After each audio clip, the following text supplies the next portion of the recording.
One of the coolest things happened right after the More You Know Pet Wellness Summit that the Nautical Dog hosted in Williamsburg, Virginia. So Rodney Habib and Dr. Karen Becker were the headliners, and they have a community called the Inside Scoop. And if you're not familiar with that community, it's a membership-based community, very inexpensive, where they bring you all of the new and emerging science that they're finding out about. They bring guest speakers on. They have their own podcast. I believe it's just called Inside Scoop. And one of the things that they do in Inside Scoop is some Q&As sometimes, but they've never done a live Q&A before.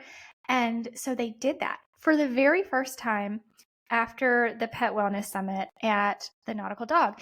And so the audience got to stay, ask questions live. They brought up a panel of a lot of the experts that were there, whether they were the speakers or they were attending the event, vendors, lots of people were on this panel. And you could ask anybody, any question you wanted. It was really pretty cool. And one of the things that was asked of everybody on the panel was, what are the top 3 things that you would like to see in every dog's bowl? And as that question was being asked, I started thinking, oh, what would my top 3 be? And it was interesting going down the list, the line of all of the panelists, hearing what they had to say and how so many of them overlapped with what I had to say. Were the 3 that I came up with in my mind as I was listening. And so I wanted to share those 3 with you. And I know it's been a while since I've done a solo episode. It's been a while since it's just been me and you. And I thought this was the perfect opportunity to do just that. And I will say it was really difficult to narrow it down to 3 because there are so many. And also, it can be so individualized, right? One of the hardest parts of this exercise is thinking, what is the base diet of the animal? Because that is going to make a huge difference into what I'm wanting to add to the bowl. So what I decided to do was just make an assumption that it's probably a kibble diet, because that's what the majority of people in the US, at least, are feeding their pets still. Even those of us that are feeding fresh food, we tend to forget some of these simpler things that we learned along the way. Maybe some of the things that we learned at the very beginning of our journey to fresh food feeding, because the basics they're the basics for a reason. So what are those 3 things that I decided, in my opinion, are going to be some of the biggest game changers, regardless of what is already in the bowl for your dog or cat? I decided that these are both great for dogs and cats. So I hope this has already got you thinking about what you're adding to the bowl. What would your top 3 things be if you're somebody who is active, if you are a content creator, or if you are a pet health coach, if you are helping people with their pets in any way, shape, or form, whether you're just adminning in a Facebook group and helping people, like whatever that looks like for you, however you're making a difference in the world, and believe me, you are, what are those top 3 things for you? That's something that I actually would really love to know. So wherever you spend most of your time, I spend most of my time on Instagram, but I do have a presence on other social medias. Reach out to me, comment on any of the reels that I post about this episode, or wherever you are, and comment, let me know. Do you agree with my 3 things? Are there 3 different things that you think are maybe more important? I don't know. I think it's all very relative to the dog or cat in front of you. So I tried to be, what's the word I'm looking for? Conservative in what I think the average pet parent across the world is putting in their pet's bowl. And because of that, I think regardless of what is in your dog or cat's bowl right now, it could be the absolute best food in the whole wide world. These 3 things you still may want to think about. So let's get into it. Number 1 on my list, I cheated with this one just a little bit because I decided my number 1 thing, I don't care what else is in your pet's bowl, I want you to be adding hydration. Why do I want you to be adding hydration? So many of our pets live in a chronically dehydrated state. So many pets are chronically dehydrated. And that does a number on the body. I mean, really, our pets can't tell us how they feel, but imagine how you feel when you're dehydrated. You just have this ick feeling, right? You maybe get headaches easier. Certainly your organ systems are not functioning at full capacity. In fact, it takes so much water to digest food. I don't care what kind of food it is, but obviously it takes a whole heck of a lot more if we're trying to digest a dry food diet, or your dog or cat is trying to digest a dry food diet.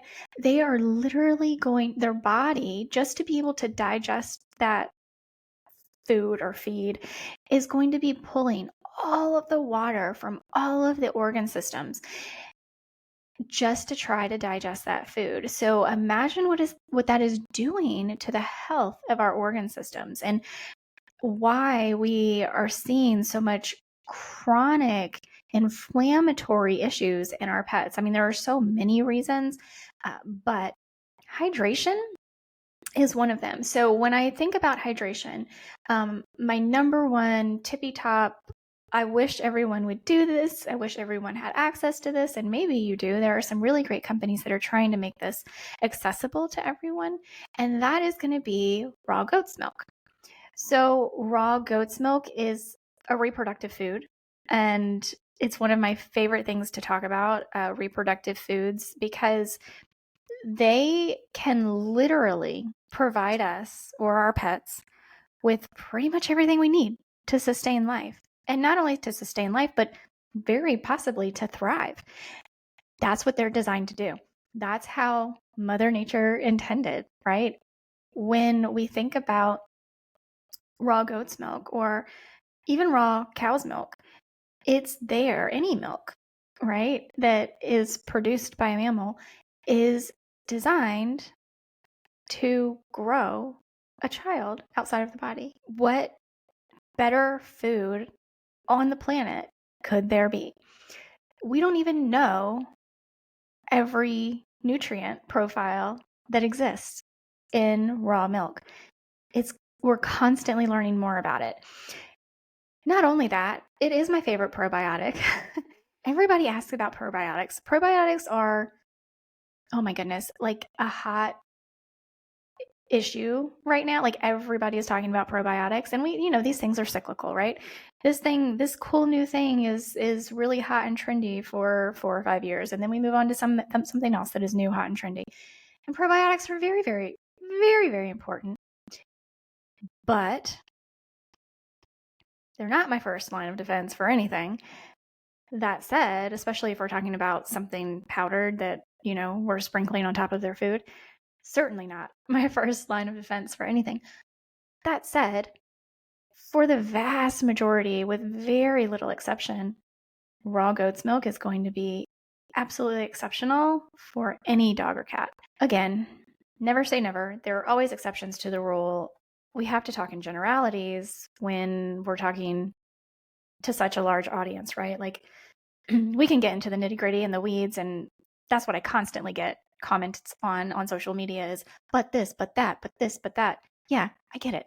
I'm speaking in generalities because that's how we have to speak to large audiences. In general, raw goat's milk is going to be absolutely amazing for pretty much any dog or cat. The probiotics, the enzymes, the natural enzymes that are going to aid in digestion that we're getting from raw goat's milk are like chef's kiss. Perfect. Better than anything else I could put in my dog or cat's body, right? Very nutrient rich, very, very nutrient. The vitamins and minerals, as I was saying, electrolytes, the medium chain fatty acids that we are finding in raw milk.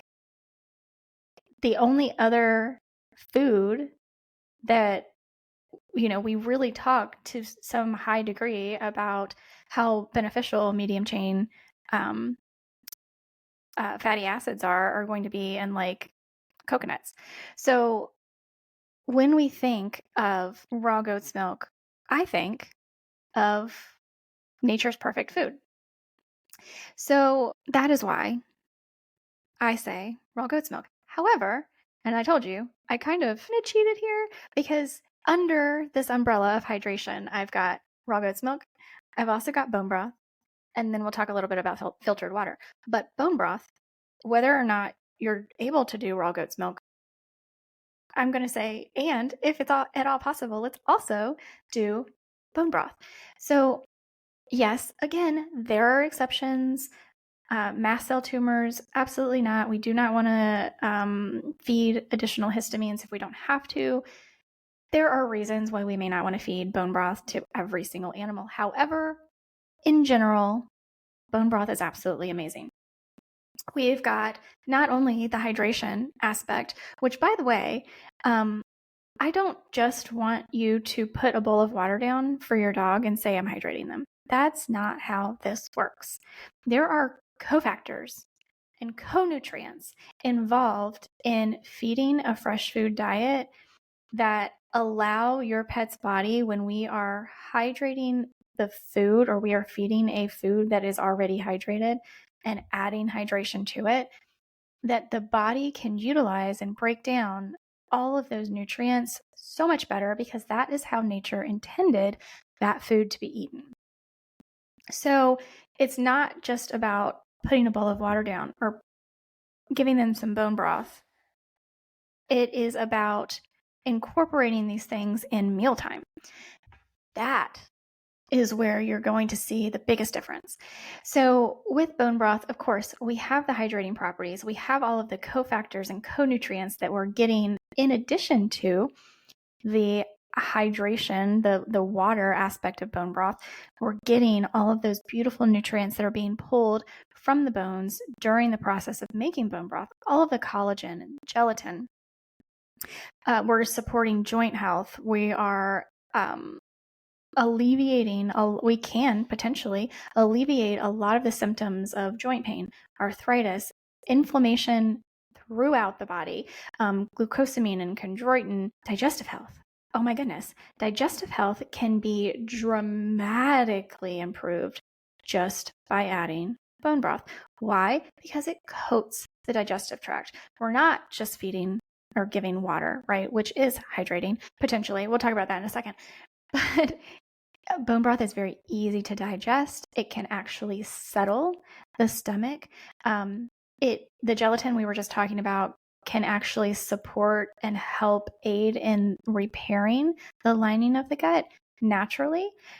So again, there are so many nutritional benefits to bone broth, in addition to all of these other things that we may not think about, like gut health, like joint health. So very many things. And then if we can't do any of that, at the very, very least, I would absolutely love you adding filtered water to your pet's bowl. I don't care what it is you're feeding. I don't care what that base diet is. Adding filtered water, preferably remineralized filtered water, because most of the water we drink these days is dead. And so it is so much more hydrating if we're actually drinking living water. So adding those trace minerals back to the water helps us get back to a little bit more natural state. Obviously, it's still not natural. It's still not the way Mother Nature intended. That's just the world we live in. We live in a very toxic world. We have destroyed so many of our natural resources. And so we have to do the best we can. Remineralized, filtered water, please add it. I did get a comment the other day that somebody said that they do feed kibble and they have tried so many times to add water to the kibble and their pet will not eat it. I think it was a dog. Will not eat it. And I have two thoughts about that. One is it could be a textural issue, right? And if it is a textural issue, then we can kind of rehydrate some kibble and then maybe add a little bit on top. Try to get them back to a state where we can maybe over time decrease that crunchy factor, provide them that crunchiness factor in other ways, with fresh fruits and vegetables, that kind of thing. But the number one thing that my mind went to, because obviously texture is an issue. Texture is generally more of an issue for cats than dogs. But the number one thing my mind went to was, yeah, we're diluting the palatants. We're diluting the palatants. And so when those palatants are diluted, it's no longer appetizing to your dog. How interesting is that, right?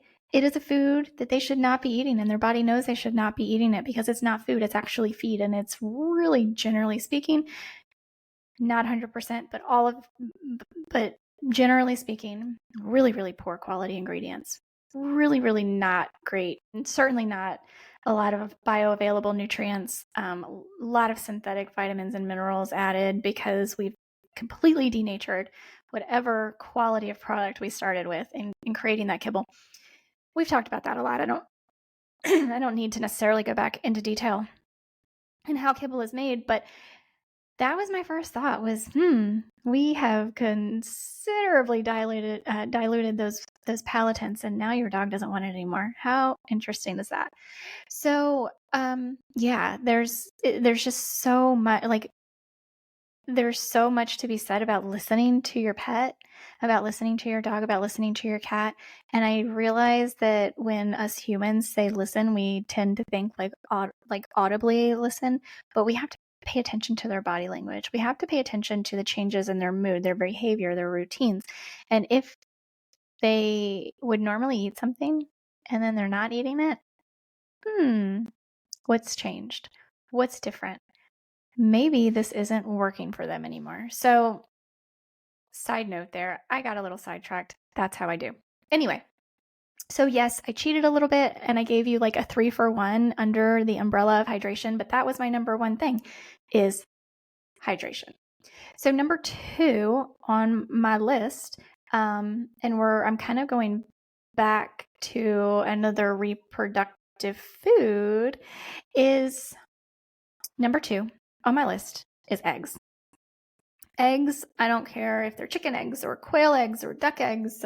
Obviously, for the majority of us, we're going to be primarily feeding chicken eggs. And as long as your pet can tolerate chicken, what's something that's really, really interesting about food intolerances is that they generally are created while, not always, generally.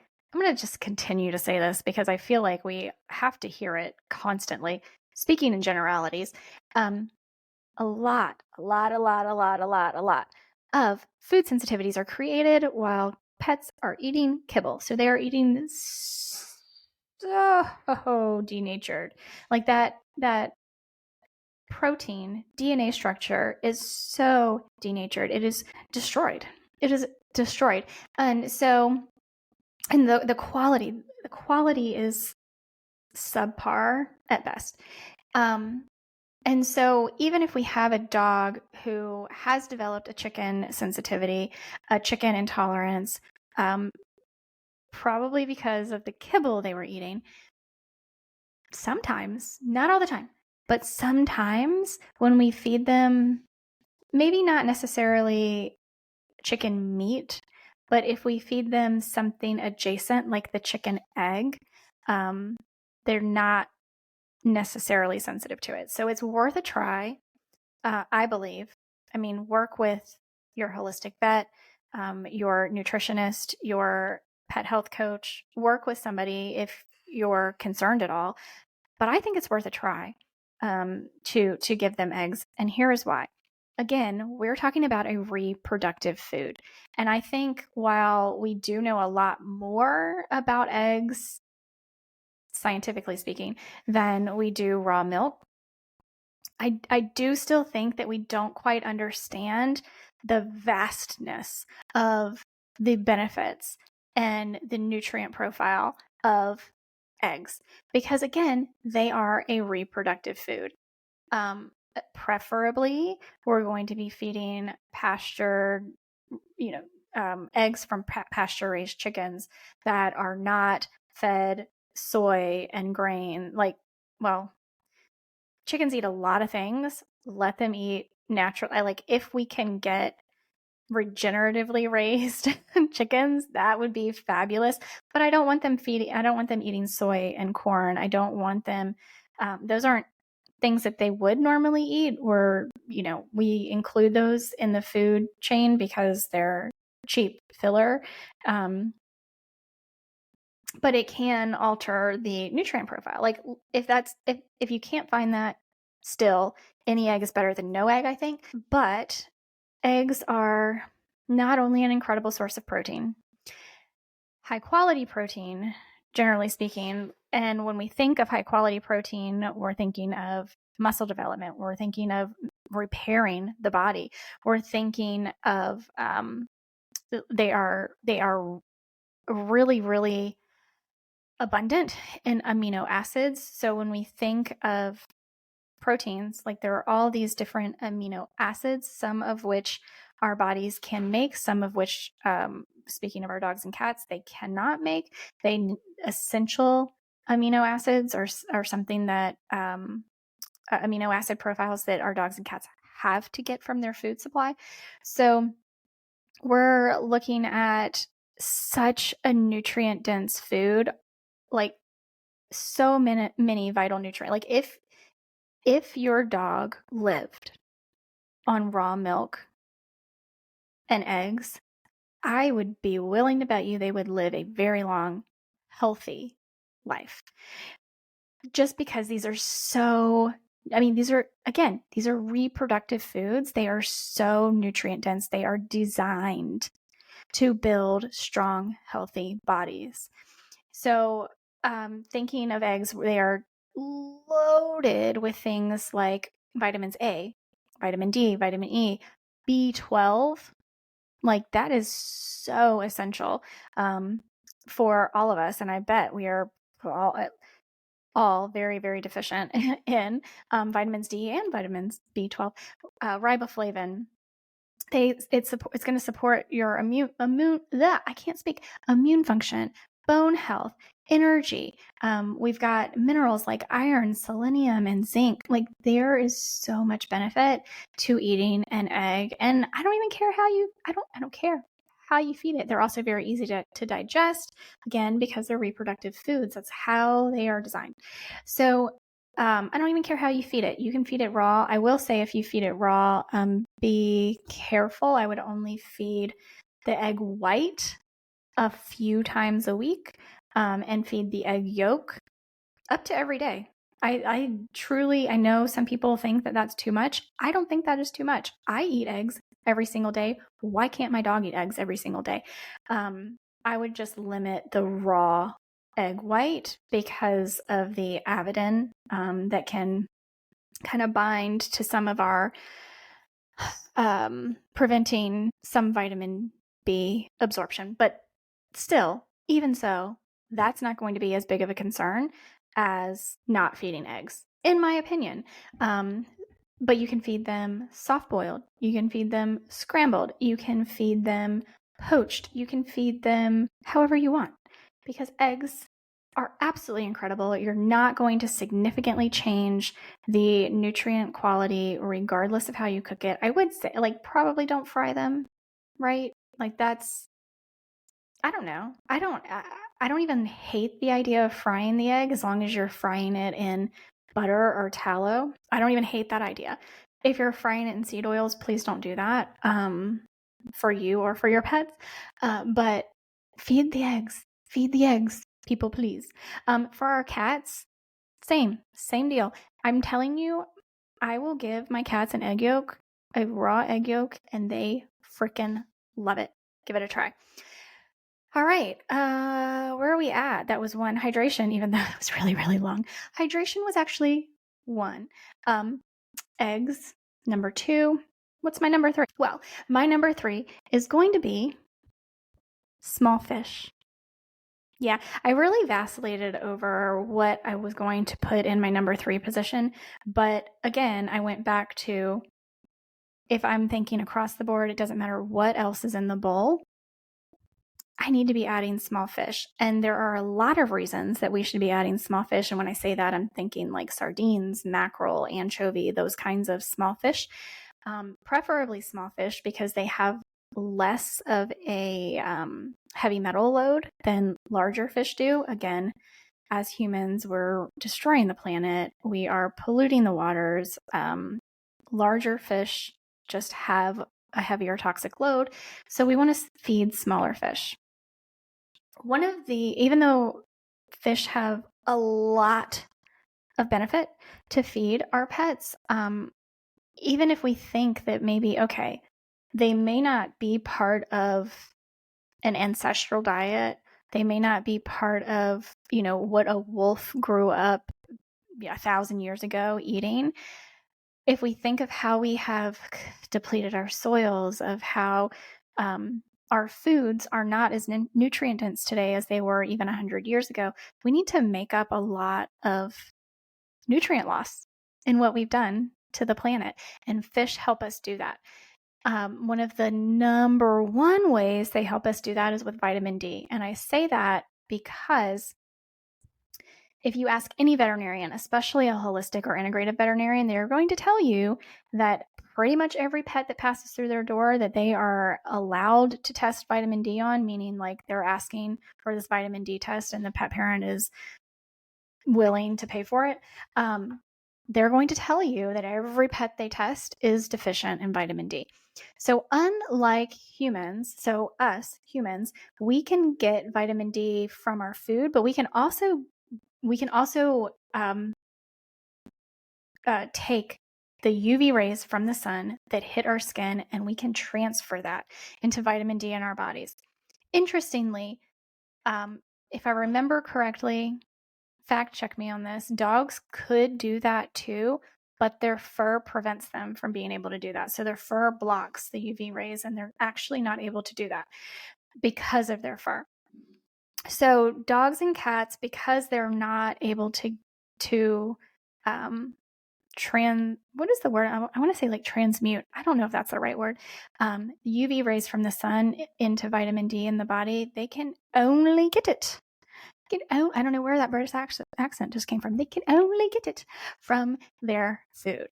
And so when we're feeding food that doesn't have all the right nutrients in it, or we're feeding food that is all synthetic vitamins and minerals, and the body has no idea what to do with it because it's synthetic, guess what? They are deficient in a lot.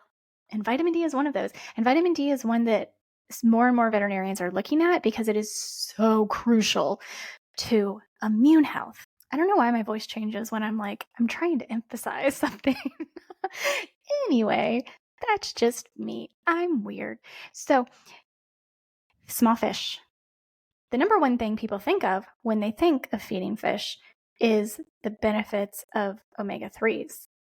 Yes, that is also an incredible benefit of feeding any fish, especially small fish, because generally speaking, especially if we're feeding a kibble diet, the omega-6 ratio in that food is through the frickin' roof because AFCO allows it to be. We would prefer like a 1, God, wouldn't I love a 1-to-1, but anywhere from like a 1-to-2 to a 1-to-8 would be really amazing, omega-3 to omega-6. We don't get that in most foods, so we have to add in omega-3s to bring that ratio back down to where we want it to be. And fish, especially small, oily fish, are a really great way to do that. Again, decreasing inflammation throughout the body.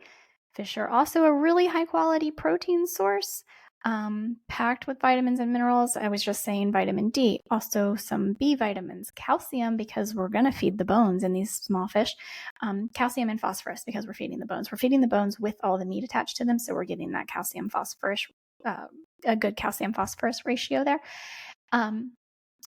Smaller fish, again, are lowering contaminants, heart health, anti-inflammatory properties. Fish, generally speaking, are very palatable to animals. So, yeah, those are the 3 things that I want you to be adding into your pet's bowl. Hydration, meaning raw goat's milk, even raw cow's milk if you have easier access to that. Bone broth, remineralized filtered water, all of that under hydration, number 1. 2, eggs. Please be adding eggs. Please be adding eggs. I love me some eggs. Small, oily fish, number 3. Let's get those vitamins and minerals balanced back out in the diet with small, oily fish. So those are my top 3 things. I'm very interested to know if your top 3 things are different from my top 3 things. Let me know. Reach out to me on your favorite social media. Instagram is mine. And I would love to hear from you. So with that, this ends my solo episode for the week. We'll be back next week with another, I don't know what we're going to do next week. This summer is crazy for me, you guys. I'm traveling a lot. My niece is here visiting. My mom is getting ready to come visit. What is a girl to do when you need to have a podcast episode up every week? I don't know. I might go back into the archives and find something really cool that I want to reiterate for you. I might take one of the, I don't know how many recordings that I still have to edit for you and put those up. I might do another solo episode. I don't know. I have no idea what next week is going to bring. Let me know what you want to hear, and we'll see if it makes the cut. I don't know. Anyway, Instagram is my favorite place to connect with you, but I will be on TikTok. I will be on Facebook. If you send me a message through my website, I will respond to you. All of the things. If you're interested in becoming a pet health coach, ask me about that too. I think I'm a little tired now, so I'm going to end this episode. You guys have a fabulous, fabulous week ahead, and I hope to see you on social media, on Instagram. If you're not already following the podcast, please give us a follow. If you haven't rated it on your favorite podcast app, I would be so, so thrilled if you did. You have no idea how much ratings help for people like me who do it all myself, and how much I want to hear from you, because I literally do it all myself. I don't care if it's a reel, a podcast, a YouTube video, any edit, a clip, a response to your comment. It is all me. So your kind words and your reviews are so appreciated. With that, I'm just going to end. I will talk to you next week. Please give your pets some extra love from me. Bye, guys.